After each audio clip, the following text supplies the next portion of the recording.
Facebook da Igreja ao vivo. Então bom dia aos que se chegou alguém aí enquanto eu estava falando com os irmãos aqui.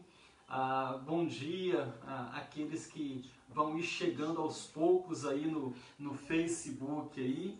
E nessa manhã aqui, com a nossa aula aqui, com esse tempo de reflexão, eu queria refletir com os irmãos sobre um tema. E o tema que eu coloquei para essa manhã é: e quando vem o desânimo? O que nós devemos fazer? Desistir ou persistir, né? É claro que quando a gente fala assim, parece que a resposta é óbvia, né? Nós falamos assim, é claro que quando vem o desânimo, a nossa resposta a nossa postura deve ser sempre de persistir. Mas o nosso problema, e nós cristãos, eu falo muito isso, o nosso problema não tem tão a ver com o que... O nosso problema não é falta de conhecimento. O nosso problema é a falta de colocarmos em prática aquele conhecimento que já temos. Tem um monte de coisas na nossa vida cristã que nós sabemos que devemos fazer. Mas, no entanto, nós temos muita dificuldade de colocar isso em prática, e quantas vezes nós nos vemos em tantos problemas justamente por causa disso, dessa nossa falta de colocar em prática. Embora saibamos que que quando o desânimo vem, nós devamos persistir, nem sempre o fazemos. O que é desânimo? Desânimo, poderíamos deixar de uma maneira simples, é alguém desprovido de ânimo. É alguém desprovido de motivação. É alguém desprovido de força para persistir em fazer algo que se deve fazer. E se nós percebermos, nós temos que ser bem honestos, normalmente nós desanimamos com coisas que nós devemos fazer. Só alguém que está numa situação de tristeza muito grande, profunda, às vezes a pessoa que está numa depressão terrível, normalmente ela não tem ânimo para nada. Mas se nós percebermos no geral, a mesma pessoa que às vezes está desanimada, por exemplo, para encarar aquela tarefa que tem de estudar para aquela prova, ou pegar aquele trabalho difícil, que ele sabe que vai ser laboroso, ele está desanimado para isso. Mas se alguém o convidar para um churrasco, se alguém o convidar até mesmo para ler sobre um assunto que ele goste e tal, esse desânimo foi embora. Então, desânimo, ele está muitas vezes associado àquilo que nós devemos fazer. E aí, na nossa vida cristã, nós vamos perceber que, o desânimo vem para aquelas coisas básicas da vida. O desânimo vem para nós orarmos. Quantos crentes hoje desanimados em orar? Quantos crentes hoje desanimados em ler a palavra de Deus? Desanimados em congregar? Agora tudo bem, estamos numa pandemia, mas até mesmo aqui, virtualmente, quantos estão tão desanimados que nem virtualmente estão mais congregando, estão se ajuntando nesse ajuntamento virtual. Então, embora saibamos que o desânimo ele vai vir para todos nós, o nosso desafio vai ser de persistir, de fazer o que é certo mesmo quando nos falta a vontade, de fazer o que é certo mesmo por obediência. É como alguém que está enfrentando uma enfermidade e mesmo sem apetite, ele come porque ele sabe que se ele não comer, ele vai ficar desnutrido e vai trazer outras complicações para a sua saúde. Ele vai definhar. Então é alguém que, mesmo não gostando daquele remédio amargo, ruim, né, que o médico passou, né, e as pessoas antigas falavam, né, que quanto mais amargo o remédio, melhor ele é, né? Então a vozinha, ela vinha com aquele chá de boldo amassado quando me dava uma dorzinha no estômago, e eu falava, que coisa terrível, né? Mas a minha avó fala assim, não, amargo que é bom. Então, mesmo sabendo que era amargo, eu tomava aquele chá de boldo, aquele sumo amassado. Por quê? Porque tinha necessidade. Então, eu espero que essa palavra, nós nessa manhã, nos ajude a lidar com a vontade frente ao desânimo de desistir. E eu tenho certeza que nessa pandemia que agravou e revelou muitos pecados, né, muitas coisas do coração, quantos cristãos eles já desistiram da sua vida com Deus, eles desanimaram e desistiram. Quantas pessoas desistiram do seu casamento? O número de divórcio aumentou 74% durante essa pandemia. Quantas pessoas desistiram de cuidar da sua própria saúde? E aí tantas pessoas nessa pandemia já tinham tantos problemas de saúde, agora adquiriram outros. Tantas pessoas desistiram de um monte de coisa.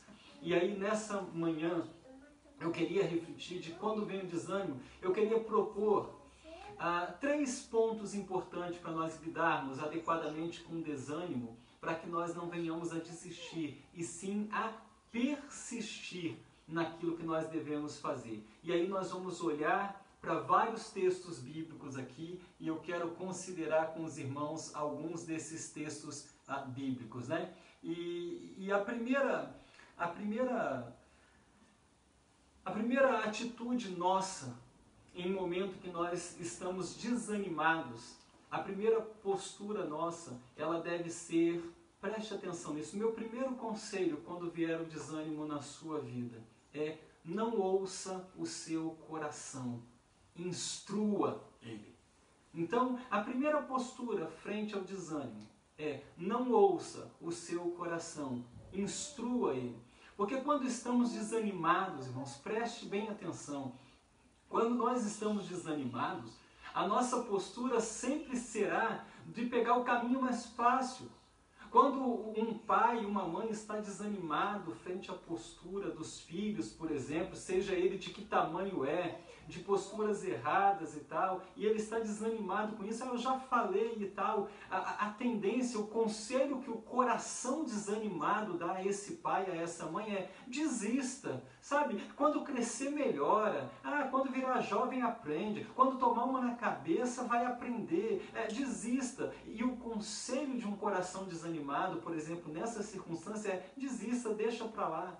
Quando um casamento enfrenta dificuldade, e o coração está desanimado com aquilo, o conselho que o coração dá é dizer assim: poxa, você tem direito de ser feliz, né? Afinal de contas, a nossa cultura hoje, né, ela valoriza demais isso, né? Que o que importa é se você está sendo feliz. Se você não está sendo feliz, você tem o direito de ser feliz. E o coração nos dá essas respostas enganosas, quando para nós cristãos, o desejo em nós de ser santo e de agradar a Deus deve sempre ser superior ao nosso desejo de ser feliz. Até porque, numa perspectiva cristã, a verdadeira felicidade está em ouvir ao Senhor, obedecer ao Senhor e desfrutar de uma alegria que prazer nenhum nesse mundo pode dar, que é a alegria da obediência. Aquela alegria de que quando eu obedeço ao Senhor, ainda que com alto custo, com lágrima nos olhos, o coração ele está feliz. Ele está feliz, sabe por quê? Porque ele sabe que ele fez o que deveria fazer. Então o coração desanimado, ele vai dar conselhos errados. Lá no seu trabalho, às vezes enfrentando aquela dificuldade, aquele chefe que está no pé, aquele colega ou colega de trabalho que parece que é uma pedra no seu sapato, né? E quantas vezes em situações como essa, em que você está desanimado com o seu trabalho, e o coração às vezes nos faz cegar para 14 milhões de desempregados formais no Brasil, né? E o coração fala assim: sabe de uma coisa? Chuta o pau da barraca, sabe? Você merece coisa melhor. E o coração vai lá e depois pede demissão, vai embora disso daí e tal. E o coração amarga, né? Com relação à nossa vida, por exemplo, de igreja, quando estamos desanimados na nossa fé, qualquer motivo é suficiente para o nosso coração desanimado dizer: é melhor você parar de estar com aquela comunidade. Sabe, eu acho que aquele pessoal lá não entende, aquele pessoal às vezes vai massagear o céu dizendo: acho que aquele pessoal não está à tua altura. Ou às vezes aquele pessoal não te compreende. É melhor você parar de ir mesmo. Afinal de contas, você pode ser crente em casa. Quem disse esse negócio de igreja? E quantos desigrejados há hoje no nosso país? São corações que se desanimaram frente a pecados reais dos outros e deles também. Escolheram desanimar e ouviram o conselho do coração desanimado. Eu estou dando aqui apenas algumas ilustrações. Mas quantas outras ilustrações eu tenho certeza que você tem na sua mente enquanto você me ouve, de que quantas vezes o seu coração desanimado, ele te deu conselhos que certamente nada refletem ao Senhor, né? E eu queria, nesse primeiro tópico aqui, considerar com vocês um versículo. O Salmo de número 25, né? Salmo de número 25, o versículo 9.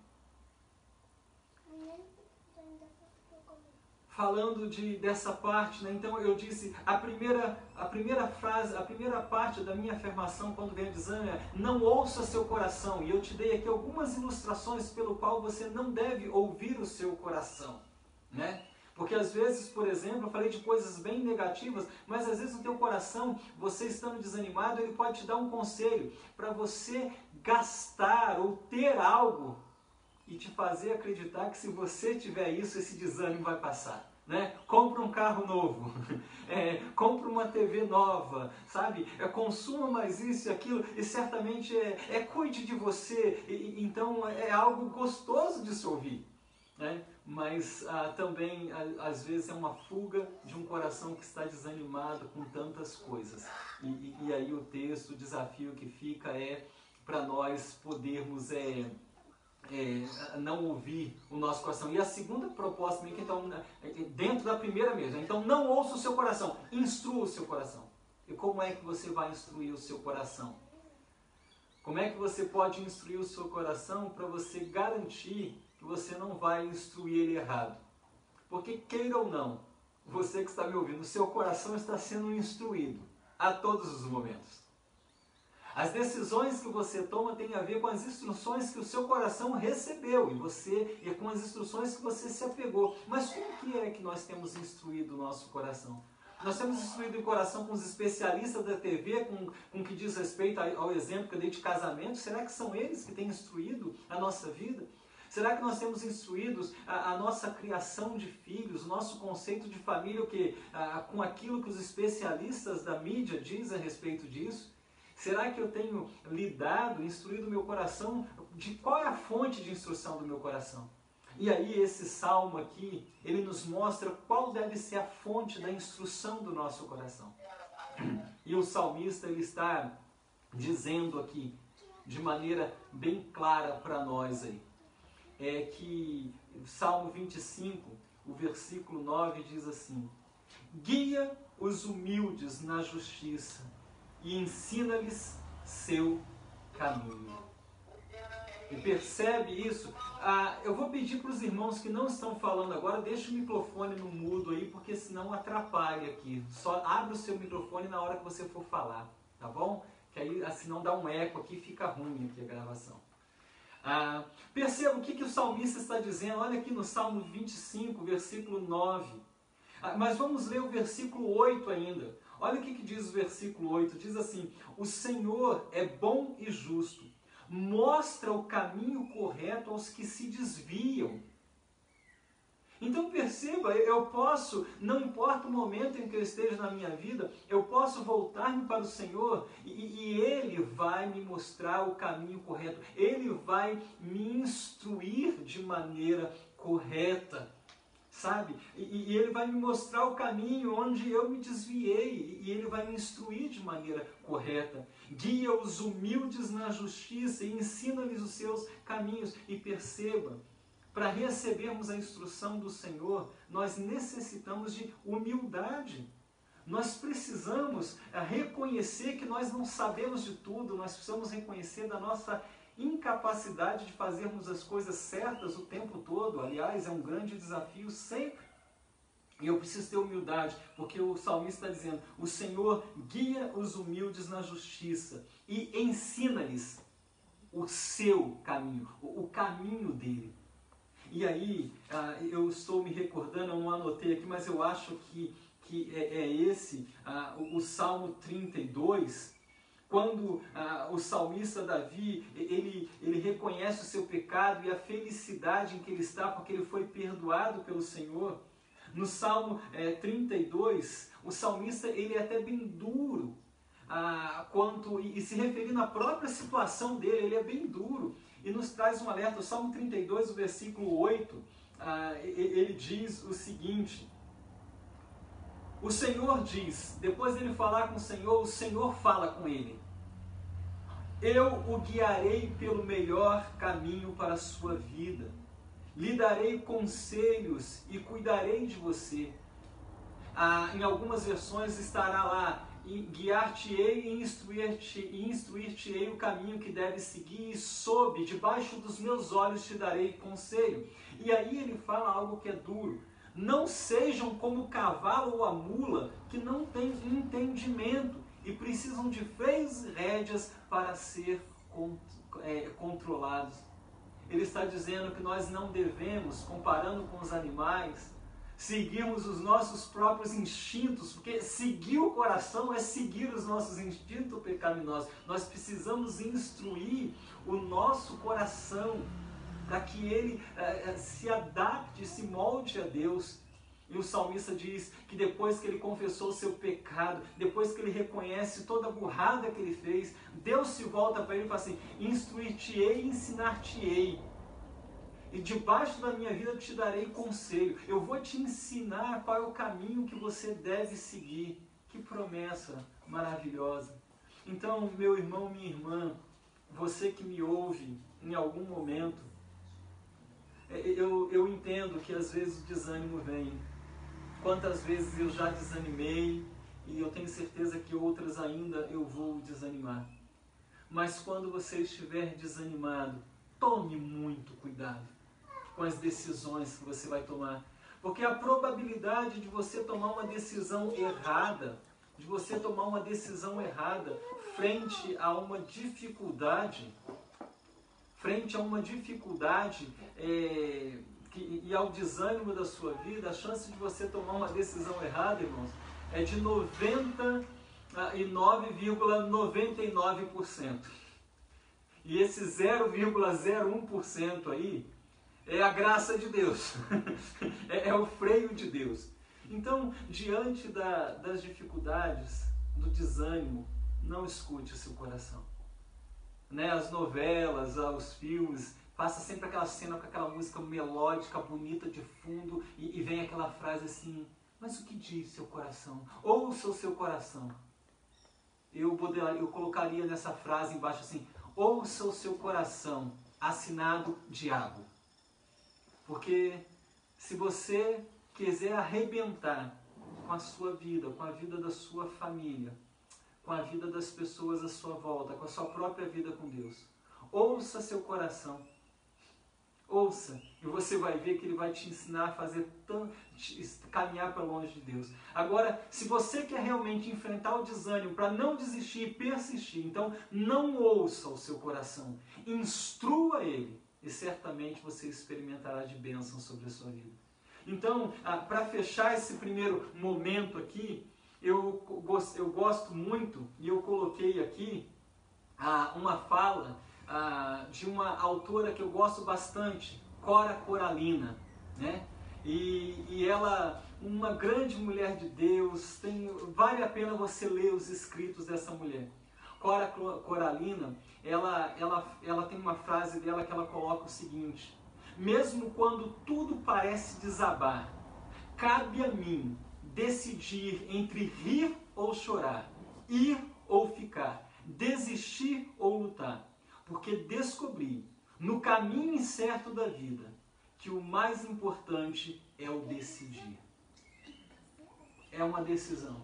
Então, o meu desejo é que enquanto você me ouve aqui, é que você não ouça o seu coração, mas que você instrua o seu coração, e instrua ele com isso, com a palavra de Deus.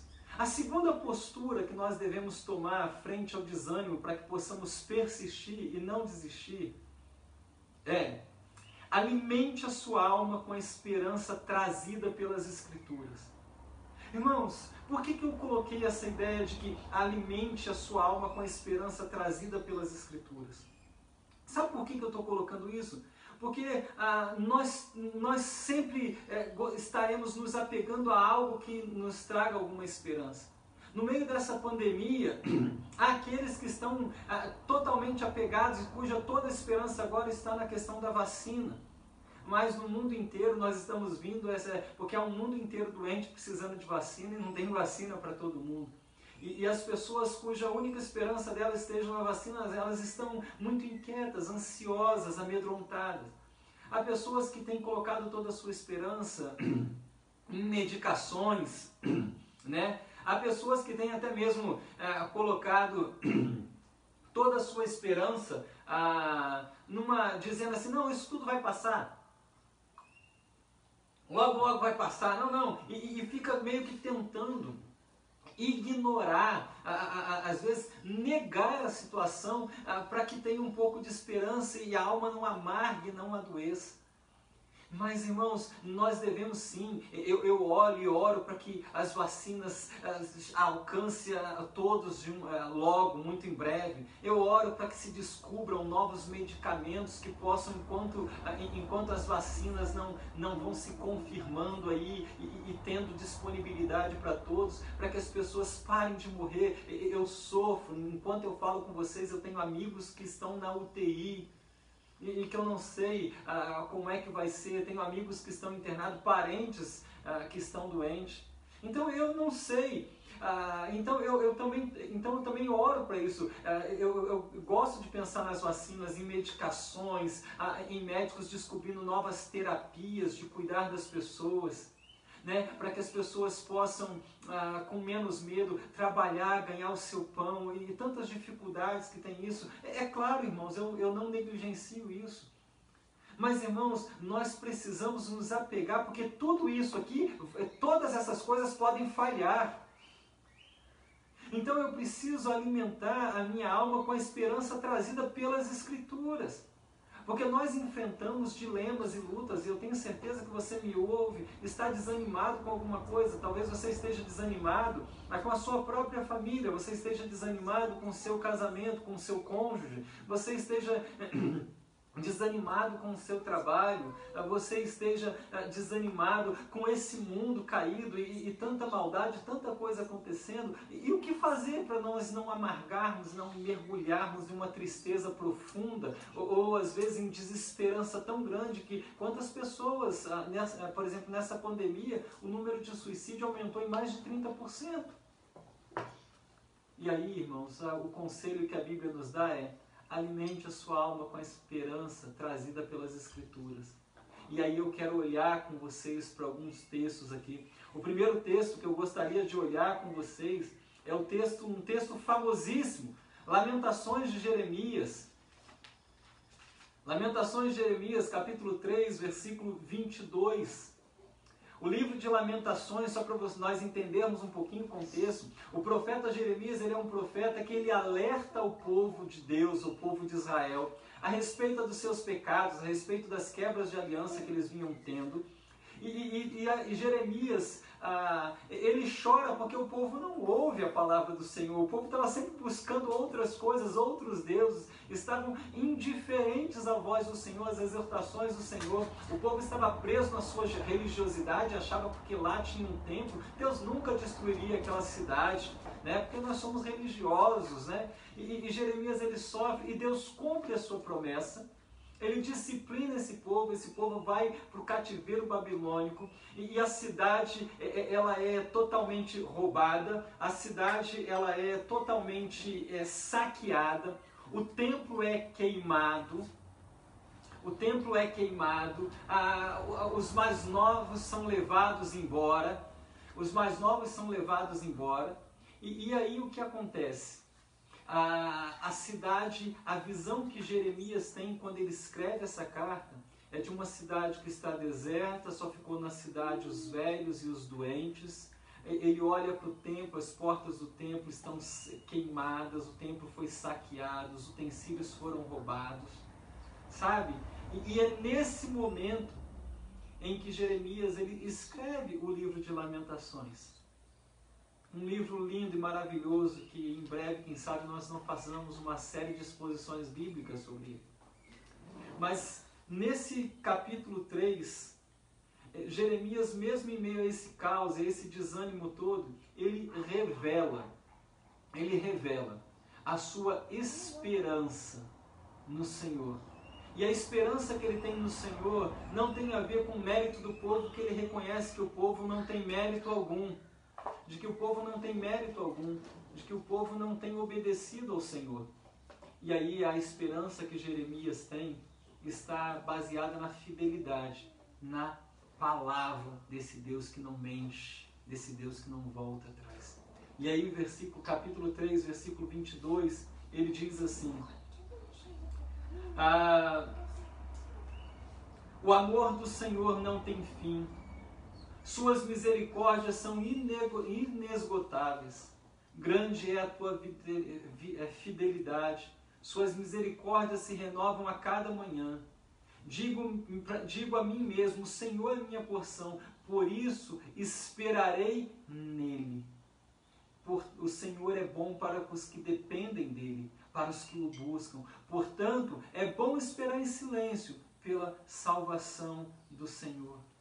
Em outro momento, ele nos diz: eu vou trazer à memória aquilo que pode me dar esperança. Então, perceba, e nós vamos ler alguns outros textos de quando essa esperança ele vai se cumprir. Perceba, ele está vendo o caos, a situação não é boa, mas ele, ao invés de ouvir o seu coração e desesperar-se de Deus, dizer: olha, Deus esqueceu o povo, não tem mais jeito para nós, ele alimenta o seu coração, a sua alma, a profundeza, com as esperanças, com as promessas de Deus para a sua vida. Então, em meio ao seu desânimo, em meio às suas lutas, adversidade, não se alimente com as circunstâncias à volta, mas se alimente com as preciosas promessas de Deus nas suas escrituras, que Deus tem para mim e para você na sua escritura. De que Ele nunca vai nos permitir uma provação além de que nós possamos suportar. De que Deus nunca vai nos permitir passar por algo que nós não consigamos sempre com Ele passarmos por aquilo. De que não há problema insolúveis para Deus, porque Ele é um Deus todo-poderoso. De que não há dor que seja maior do que o consolo e esse bálsamo de Deus para a nossa alma e para a nossa vida. Então você precisa alimentar, mesmo diante do caos, mesmo diante das adversidades, alimentar a sua alma com a esperança trazida pelas Escrituras. Porque essas não falham. Porque assim já diz as Escrituras. Porque os céus e a terra passarão, mas as minhas palavras não hão de passar. Que coisa maravilhosa é nós ouvirmos isso. Então, é nessas promessas que eu tenho que me agarrar e me apegar e dizer: eu confio no Senhor. E é isso que Jeremias faz mesmo diante do caos. E aí, o cativeiro passa, os 70 anos de cativeiro, e é interessante que quando você olha, Deus anuncia a disciplina ao povo e Deus já anuncia de antemão a restauração desse povo. Porque Ele é fiel, Ele tinha feito uma promessa àquele povo. Né? E aí quando você olha para o livro, embora na nossa Bíblia nós vamos voltar, né? A nossa Bíblia está escrita numa ordem lógica e não cronológica. Quando você olha para o livro de Esdras, né? Quando Deus cumpre a sua promessa e há uma reconstrução de que Deus traz o povo de volta à sua terra depois, né?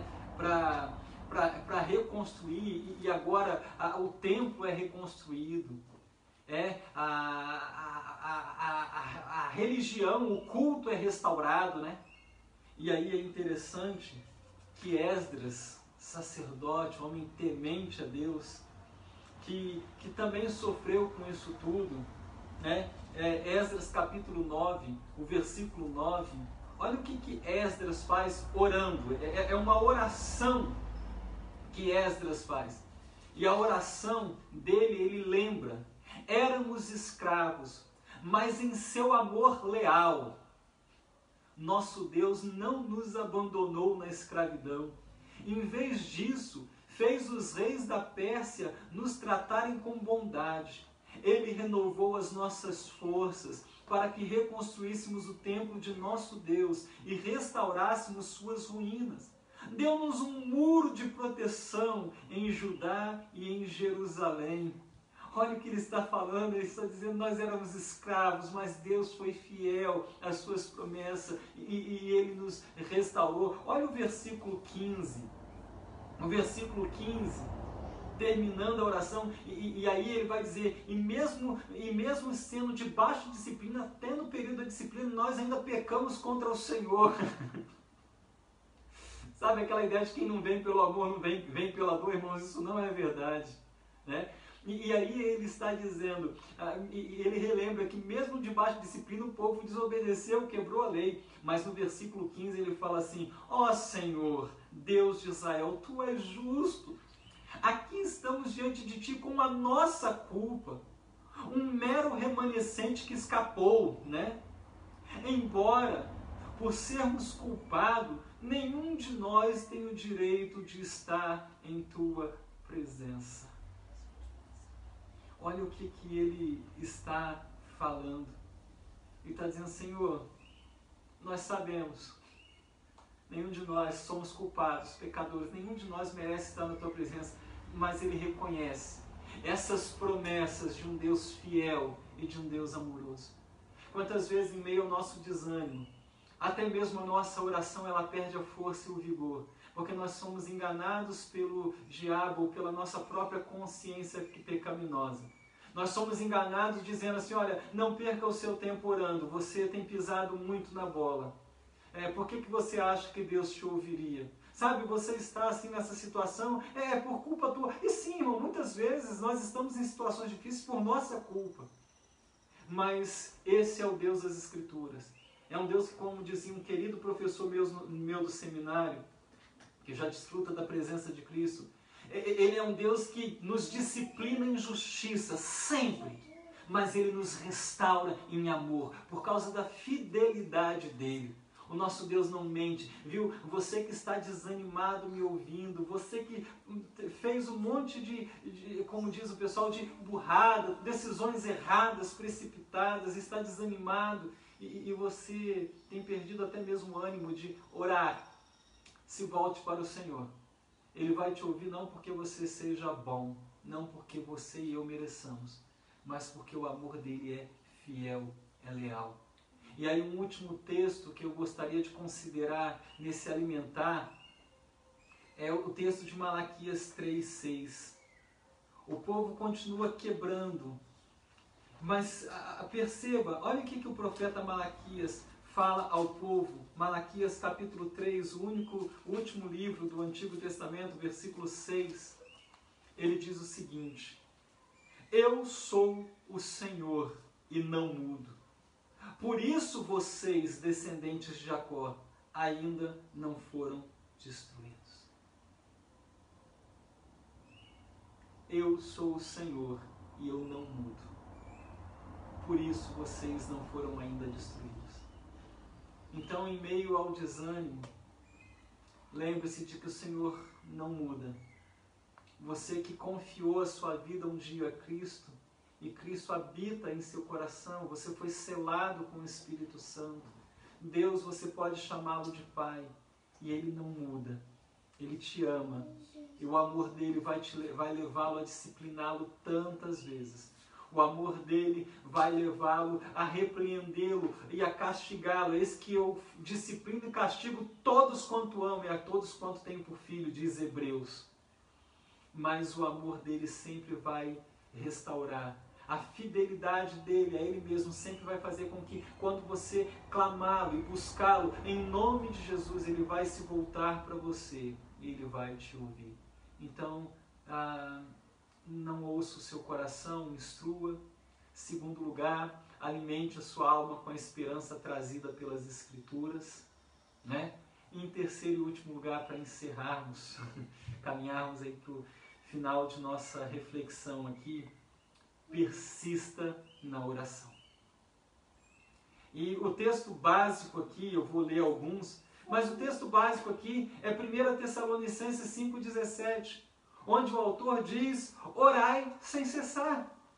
Mas o que é orar sem cessar? E voltando lá de São Paulo agora com a minha família, e nós já acabamos de pegar a rodovia, e a minha esposa lembrou-me, eu falei assim: amor, nós não oramos. E eu falei: verdade. E eu falei: vamos orar. E eu peguei e comecei a orar, né? E aí eu até brinquei com a família: olha, pode deixar que eu não vou fechar o olho não, tá? Vocês se quiserem podem fechar, mas eu não vou fechar não, vou orar de olho bem aberto, né? Então eu estava dirigindo e orando. O que é orar sem cessar? Orar sem cessar nada mais é de manter uma postura de oração e de dependência de Deus durante toda a nossa vida.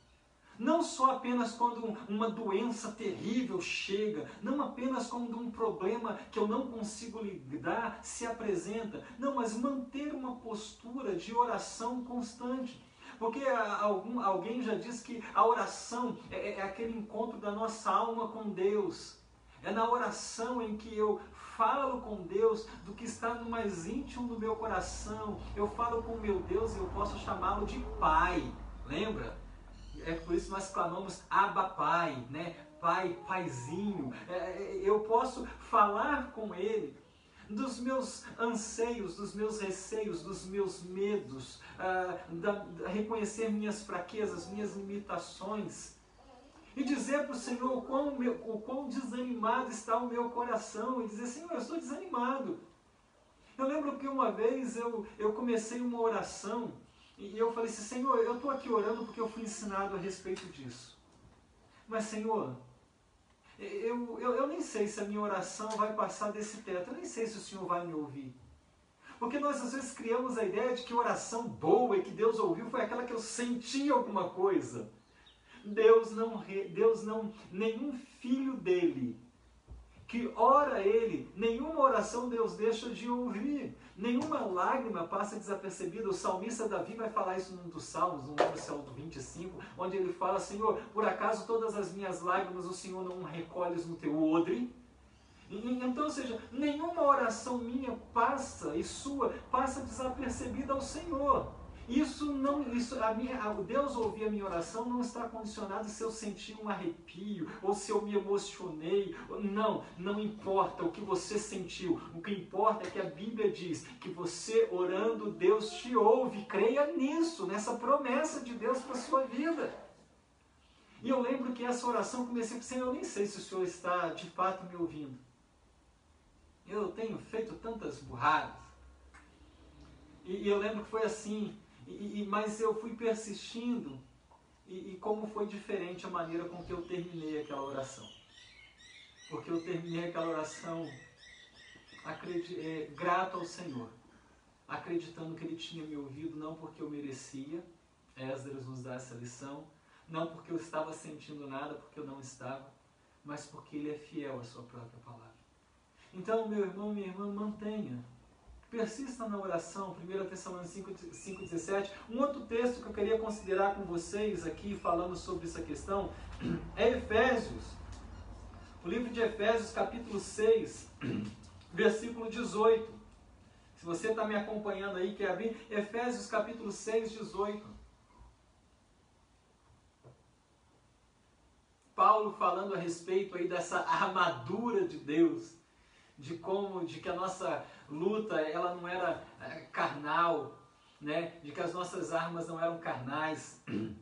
Ele diz o seguinte, Efésios 6,18: orem no Espírito em todos os momentos e ocasiões. A ideia aqui de orem no Espírito é uma ideia de assim, discirna bem as coisas e ore em todas as ocasiões. Momentos e ocasiões. Nos momentos bons, ore. Às vezes a gente só conta, Deus é aquele nosso amigo que a gente só conta, e o nosso Senhor e dono, que a gente só fala com Ele, a gente só vai para Ele para chorar as pitangas, né, como diz o outro. Mas poxa, quando estiver feliz, contente, sabe, com a bênção recebida, corra para o Senhor e fala: ah, Senhor, eu quero falar, né? Ah, Senhor, se não for o Senhor que estivesse ao nosso lado, os nossos inimigos teriam nos engolido vivo, como diz o salmista. Sabe, de falar com o Senhor a respeito das coisas boas, mas nos momentos difíceis também de dizer: Senhor, é aquela oração pequena, rápida, direta, objetiva, lá no banheiro do seu serviço.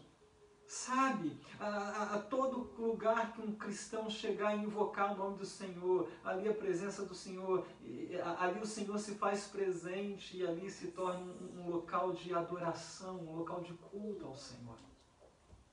Efésios 6,18, Paulo está dizendo: orem no Espírito em todos os momentos e ocasiões, permaneçam atentos e sejam persistentes em suas orações por todo o povo santo. Então ele fala: olhe, uma característica da sabedoria, olhe, observe, ele está dizendo: olhe, sejam persistentes, atentos em suas orações por todo o povo. Persistamos, irmãos, em orar. Nós iniciamos o nosso grupo da igreja orando um pelos outros, mas nós devemos persistir durante a semana nisso, persistir em orarmos por nós mesmos, orarmos pelos outros e orarmos para que, sobretudo, nós possamos ver uma vida de liberdade. Liberdade cristã é a capacidade, irmãos, de eu discernir o que é certo e fazer. É isso que eu preciso buscar. Falar: Senhor, eu quero fazer isso, eu quero discernir o que é certo e eu quero fazer. Isso é liberdade. Senhor, eu quero me arrepender a cada dia, eu quero me quebrantar a cada dia. Esses devem ser os motivos da nossa oração. E aí outro, mais apenas alguns textos para encerrarmos. Voltar um texto do Antigo Testamento, Daniel capítulo 6, profeta Daniel, capítulo 6. Daniel é um daqueles que foi levado para a Babilônia cativo, né? E mesmo em terra estranha ele não mudou, mesmo diante ao caos ele não mudou quem ele era. Então, irmãos, essa pandemia, eu percebo que essa pandemia, na verdade, ela não tem nos transformado em nada no aspecto de piorar, mas ela tem revelado algumas deficiências que já tínhamos. E Deus pode usar isso para dizer: se volte para mim, se volte para mim, porque tudo aquilo que às vezes a gente põe a nossa confiança se esvai, né? Daniel 6,10, Daniel já está aqui, provavelmente, quando ele é lançado na cova dos leões, né? A gente aprende, Daniel já está com seus 80, 85 anos de idade. Ele não é mais aquele garoto que chegou na corte, mas ele já é alguém experimentado, né? E ele está agora diante de uma situação em que um decreto é dado e que agora as pessoas não poderiam orar a mais ninguém a não ser o próprio rei na Babilônia. E é interessante que quando ele sabe que esse decreto, com pena de morte para quem desobedecesse, foi assinado, sabe o que ele faz? Aí ele fala assim: bem, eu vou ter que orar escondido. Bem, eu acho que agora eu vou orar só de olho aberto, ninguém precisa perceber. Não, ele fala: eu vou manter, eu vou persistir na oração. Olha o que diz o versículo 10 do capítulo 6. Quando Daniel soube que a lei tinha sido assinada, foi para casa e, como de costume, perceba, e como de costume, ajoelhou-se no quarto no andar de cima, com as janelas abertas na direção de Jerusalém. Orava 3 vezes por dia e dava graças a seu Deus. Diante de uma sentença de morte para aqueles que desobedecessem, ele faz o que ele tinha o costume de fazer. Que Deus nos ajude, irmãos, a termos o costume de orar. O livro de Neemias, que fala de reconstrução, leia o livro de Neemias e veja quantas vezes ele está orando. Nós precisamos orar, persistir na oração, para que os nossos muros internos sejam reconstruídos, para que o templo do nosso coração seja restaurado, para que nós voltemos a em qualquer circunstância, temos o costume de falar primeiro com o Senhor e ficar esperando no Senhor. Lucas capítulo 18, versículo 1. Eu só vou ler agora mais 2 versículos no livro de Lucas, tá, irmãos? Lucas capítulo 18, versículo de número 1. É um texto muito interessante, né? Jesus vai contar algumas parábolas aqui. Parábolas eram histórias que traziam ensino para a vida dele, um método didático de Jesus, né? E ele vai fazer algumas parábolas. E aí, ele conta 2 parábolas. E olha o que diz o versículo 18. Jesus contou aos seus discípulos uma parábola para mostrar-lhes que deviam orar sempre e nunca desanimar. Perceba, Jesus olha para os seus próprios discípulos. E Jesus queria ensinar algo para eles e diz: vocês precisam orar sempre, nunca desanimar. Jesus sabia que chegaria um momento em que eles desanimariam. E quando nós olhamos no Getsemane, por exemplo, você vê que lá, Jesus lá no Jardim das Oliveiras, Jesus convida esses discípulos para orar e eles desanimam com Jesus. Jesus os encontra dormindo. E Jesus fala assim: é importante que vocês orem sempre, persistam na vida de oração. E Jesus ensinou, sendo Deus, quantas vezes você lê nos evangelhos, Jesus se retira e vai fazer o quê? Orar. E Jesus fala para os seus discípulos: deixa eu ensinar para vocês, eu preciso que vocês aprendam algo, vocês precisam orar sempre sem nunca desanimar. E ele conta a parábola dessa viúva, e ele está dizendo para os discípulos dele: vocês não devem desanimar nunca na oração. Então você que me ouve, não desanime na sua vida de oração. Persista nela.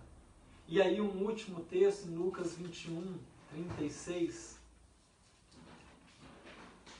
diz assim: Pastor, o som tá ruim. Estejam... Lucas 21, 36. Estão me ouvindo? O texto de Lucas 21, 36. Diz assim: estejam sempre atentos e orem para serem considerados dignos de escapar dos horrores que sucederão e de estar em pé na presença do Filho do Homem. Jesus, ele está falando aqui, ainda dos acontecimentos futuros, né? Que nós não sabemos a que momento Jesus vai voltar, mas nós sabemos que ele vai voltar. E ele está de novo. Perceba, mantenhamos uma vida de oração aqui e oremos para que no futuro, né, como o texto diz aqui, para serem considerados dignos de escapar dos horrores que sucederão e de estar em pé na presença do Filho do Homem. De orar para que Deus nos sustente, porque dias difíceis estamos vivendo, e temos orado e Deus vai nos dar um alívio, mas outros momentos difíceis virão. Então, para que você não desanime na sua vida, para que você não desista, mas para que você persista. Então, diante do desânimo, quando o desânimo bater a porta da sua mente ou do seu coração, em primeiro lugar, relembrando aqui, recapitulando aqui, não ouça seu coração, instrua ele, ensine ele. Ensine ele com a palavra de Deus. Ouça o Espírito Santo. Em segundo lugar, desligue a TV, desconecte-se um pouco das mídias sociais. Sabe, menos Facebook, mais Face God. Sabe? Então, alimente a sua alma com a esperança trazida pelas Escrituras, porque essas sim não falham. Essas sim você pode se apegar, porque qualquer outra promessa de homens elas são falíveis, uma pelo próprio caráter de quem promete, que pode prometer mentindo. Uma pela própria limitação de quem promete, porque ele pode até ter o desejo de cumprir a promessa, mas ele é limitado, algo pode acontecer e deixá-lo incapaz de cumprir aquilo que ele até queria cumprir a sua promessa. Então alimente a sua alma com a esperança trazida pelas Escrituras. E em terceiro lugar, frente ao desânimo, persista na oração. A oração, ela é um exercício. Imagina eu com esse meu porte físico aqui. Se eu for para uma academia e eu chegar lá e querer... é bem provável que eu tenha dificuldade só com a barra. Né? Mas eu não posso chegar lá e querer levantar logo 100 quilos, 80 quilos. É exercício. Né? Eu tenho que começar com a barra, né? E depois eu posso ir colocando um pezinho aqui e ali. E à medida com que eu for me exercitando, e se eu quiser seguir carreira nisso, eu vou conseguir levantar alguns quilos que eu nunca nem imaginei. Então, a oração é exercício. Decida entrar nessa academia da alma hoje. Sabe, se matricule. Aliás, você já foi matriculado quando creu em Jesus Cristo. Então comece a frequentar essas aulas. O Espírito Santo será teu instrutor. Ele vai te ensinar a orar. Sabe, Jesus vai ser a motivação para você, porque ele vai dizer, olha, pode pedir em meu nome ao Pai e você vai receber. Sabe, e você vai começar nessa academia, nem que seja 1 minuto, 2, mas que sejam vários 1 minuto, 2 espalhados, pulverizados no dia, orar sem cessar, orar em todo o tempo. E você vai redescobrir a maravilha que é a vida da oração. Né? Então que nessa manhã, e aqui eu encerro esse nosso tempo aqui, que você, quando vier o desânimo, para que você não desista, mas para que você persista, não escute o seu coração, instrua ele. Alimente a sua alma com a esperança trazida pelas Escrituras, pela palavra, pelas promessas de Deus. E persista na oração. E se você fizer isso, certamente você vai experimentar de grandes bênçãos para a sua vida. E Deus há de te levantar. E o seu coração será animado.